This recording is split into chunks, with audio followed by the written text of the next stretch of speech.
सबसे पहले मेरे पिता समान बुजुर्गों, मातृशक्ति, नौजवान साथियों, आप इस गर्मी के अंदर गौ माता बचाने के लिए और गौ माता को न्याय दिलाने के लिए उस दिन से इस धरने पे बैठे हो, आपका बहुत बहुत धन्यवाद। और जो बाहर से आए हुए सभी संगठनों के साथी और दूसरी गौशाला के प्रधान, कमेटी मेंबर, पत्रकार साथी, 22 वर्ष छात्र, अपने और भी अन्य गायक कलाकार जो भी है, जिसने भी इस धरने का, इस खेतड़ गांव का साथ दिया, उसका बहुत बहुत धन्यवाद और दिल की गहराइयों से स्वागत करते हम।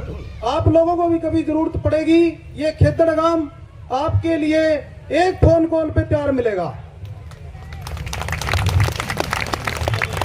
और इस पर भाई कभी हमने मतलब माइक का और राजनीति का कोई चक्कर नहीं, हम तो दरी पे बैठने वाले यहाँ। फिर भी बड़े भाई आपका आदेश आया है, मंत्री जी के बारे में पूछा है, जो बात है मैं बताऊंगा। इस गांव राम से पहले, इस गौशाला से पहले मंत्री सरकार हमारे लिए कुछ नहीं है। अगर मंत्री भी इस गौशाला के लिए कुछ नहीं करेगा, गांव के लिए कुछ नहीं करेगा, हमारा कुछ नहीं लगता भाई। हम इस गांव के साथ और इस भाईचारे के साथ हैं। आप लोग ये मत सोचना कि मैं मंत्री जी का ही कोई प्रचार कर रहा हूं। मंत्री जी ने 2-4 काम अपने लिए करवाए भी हैं। पहले मंत्री हैं इस सरकार के, पक्ष के विपक्ष के किसी भी मंत्री ने, किसी भी राजनेता ने एक पैसा नहीं दिया। 5 लाख रुपये चौधरी रणजीत सिंह ने दिए भाई। दूसरी बात इस पर भाई आपको बता दूं, इससे पहले भी एक टेंडर निकला था लोडिंग का, उस टेंडर को भी माननीय मंत्री जी ने ही कैंसिल करवाया था। गांव के गणमान्य व्यक्ति, कमेटी वालों ने सबसे आग्रह कराया था, सबने आग्रह कराया था, वो कैंसिल करवाया था। दूसरी बात, अब भी माननीय मंत्री जी से बात हुई है, ये प्रधान जी बैठे, जोगीराम जी बैठे क्या, इनसे भी बात करवाई थी।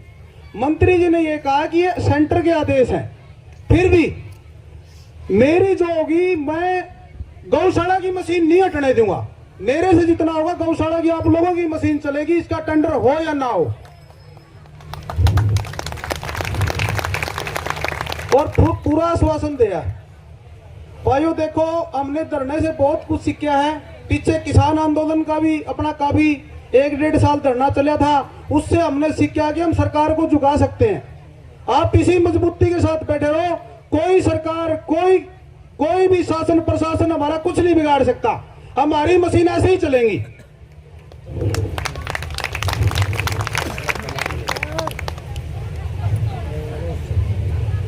रही दूसरी बात, भाई हम तो गांव राम के साथ हैं, हमेशा रहे हैं, अब भी साथ हैं। और मेरी पूरी गौशाला कमेटी गांव राम के साथ है। चाहे ताला खोलने की बात हो, चाहे धरना समिति कुछ भी फैसला लो, हम तन मन धन से तैयार हैं भाई। पहला लठ भी लगे तो हमारा लगे, कोई दिक्कत नहीं।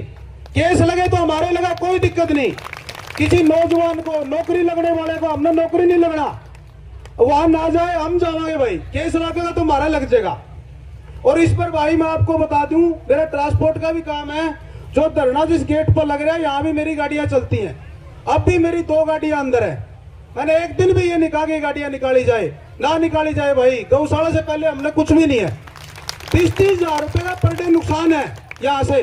फिर भी जैसा सहयोग हो रहा है, कर रहे हैं, आगे भी करेंगे, निस्वार्थ भाव से करेंगे। और अपने किसान आंदोलन का अब भी नहीं पता, 90% लोगों ने अपना 1 साल से ऊपर धरना चल लिया है, वो मामला क्या है।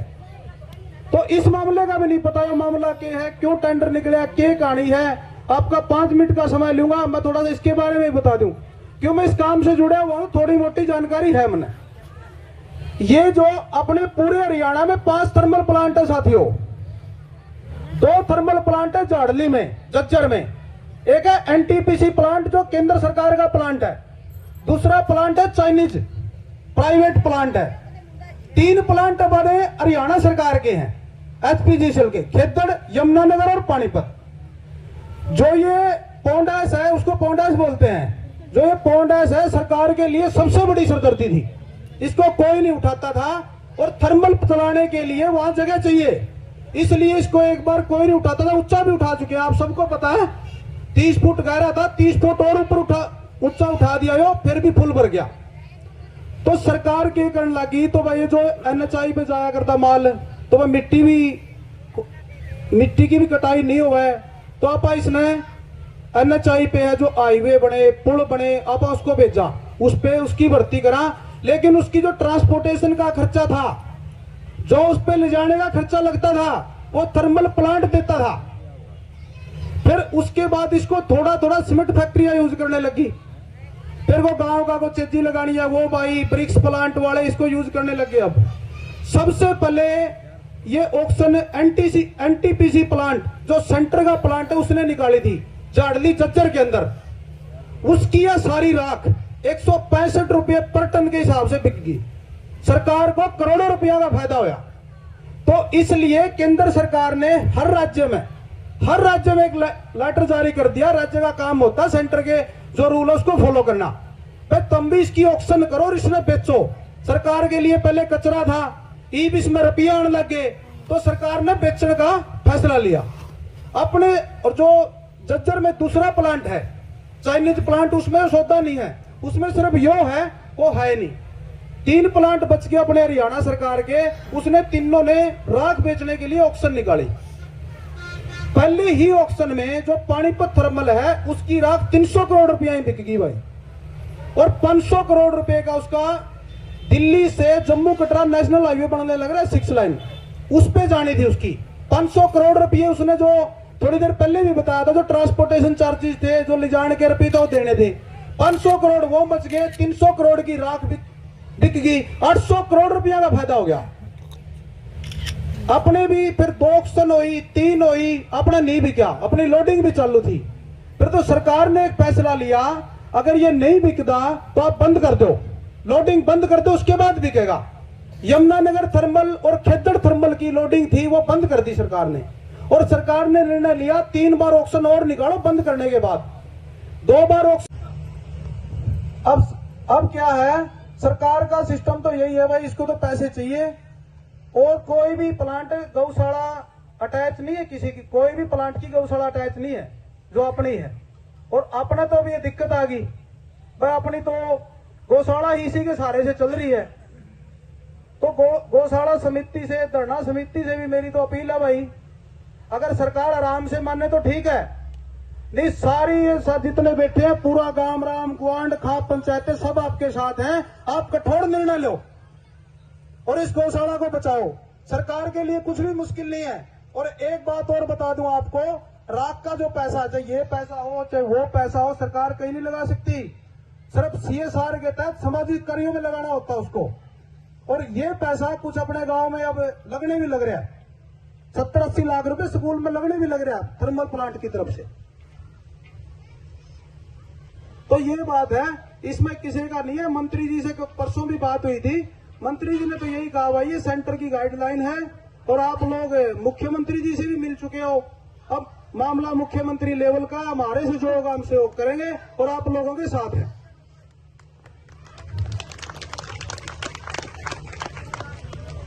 और भी मुद्दे हमारे, जैसे बिजली का मुद्दा है, इस पर भाई हमने लड़ाई पहले भी बहुत लड़ी है, खेतड़गाम ने थोड़ा क्या है मुद्दे से भटक के लड़ी है। अपने बिजली ज्यादा रहेगी तो बिल भी ज्यादा आओगे। प्रधानमंत्री जी ने घोषणा करी थी कि 10 किलोमीटर के एरिया में आपको फ्री बिजली मिलेगी, लेकिन हमने वो लड़ाई ना लड़ने की बजाय, बिजली हमें लड़ाई लड़नी थी कि हमें फ्री दी जाए, हमें छूट पे दी जाए, कंसेशन पे दी जाए, हमने बिल बंद कर दिए। आज भी लोगों के मरडू बंदे बैठे हैं, लेकिन सरकार ने भी एक फैसला ले रखा है, जिसका लाइन लॉस 15% से कम है वहां 24 घंटे बिजली देने लग रही है सरकार। तो ये चीज है। अब हमने ये समिति से भी आग्रह, अपना फ्री बिजली का भी मुद्दा इसमें जोड़ लो। मेन मुद्दा तो अपना राखी का ही है, ये फ्री मुद्दा, बिजली फ्री वाला मुद्दा है, 24 घंटे वाला भी है, ये भी इसमें जोड़ लो। और 4-5 अपने जो भाई थे, साथी थे, हादसा होने के साथ, हादसा हुआ था थर्मल प्लांट में, कुछ लोगों की जानें चली गई थी। उनके परिवारों को थर्मल प्लांट ने 17.5 लाख रुपए आप अपने दे दिए हैं, 20 लाख रुपए उनको मिलनी थी, राहत राशि 2.5 लाख रुपए सरकार ने देने हैं, डीसी साहब ने देने हैं। अब तो हर बार डीसी साहब से, एसडीएम साहब से अपनी बात होती रहती है, उस मुद्दे को भी उठाए, उन पीड़ितों को वो राशि दिलाई जाए। और उनकी नौकरी की बात हुई थी, उनकी नौकरी की बात जोर शोर से उठाई जाए। यह मुद्दा भी इसमें जुड़ जाए तो बहुत अच्छा रहेगा। और रही बात पेंट का ही मुद्दा उठाओ आप लोग, जिसकी कम जमीन गई है वो कम से कम वैसे प्राइवेट या डीसी रेट पर नौकरी मिल जाए, उनका ही मुद्दा उठाओ। बेरोजगारी बहुत बड़ा मुद्दा आज के दिन। और हम तो भाई पहले दिन से साथ हैं, और जो भी जल्दी ले लो, कोई निर्णय लेना है तो गौशाला को भी पर डे का नुकसान होने लग रहा है, गांव को भी नुकसान होने लग रहा है। ये टेंट है, कूलर है, सारी चीजें अभी रेंट पे चल रही है अपनी। और मैं तो भाई जो ये रेंट पे चल रही है और चल रही है 21,000 रुपये गौशाला कमेटी को और इस धरने में देता हूं भाई। और ये अपनी बेटी रिमल नैन, जिसने अपना पूरे गांव का नाम पूरा इंडिया स्तर पे चमकाया भाई, भारत स्तर पे चमकाया है। इस बेटी के लिए भी एक बार जोरदार तालियों से स्वागत करो। और इस बेटी को भी मैं 1100 रुपए से सम्मानित करना चाहता हूं। इसके लिए पैसे की तो कोई अहमियत नहीं है, मान सम्मान है इस बेटी का। और ये बेटी कह भी रही थी, मास्टर रामवीर जी इनके गुरुजी हैं, शुरू से ही पहली क्लास से लेकर 7वीं 8वीं क्लास तक। मैं मास्टर रामवीर जी से आग्रह करूंगा, मास्टर जी आए और अपने गांव की बेटी को, अपने गांव की शान को सम्मानित करने का काम करें। भाई कोई गलती सलती हुई हो अपना बेटा समझ के माफ करना। जय हिंद, जय भारत। धन्यवाद भाई अनिल।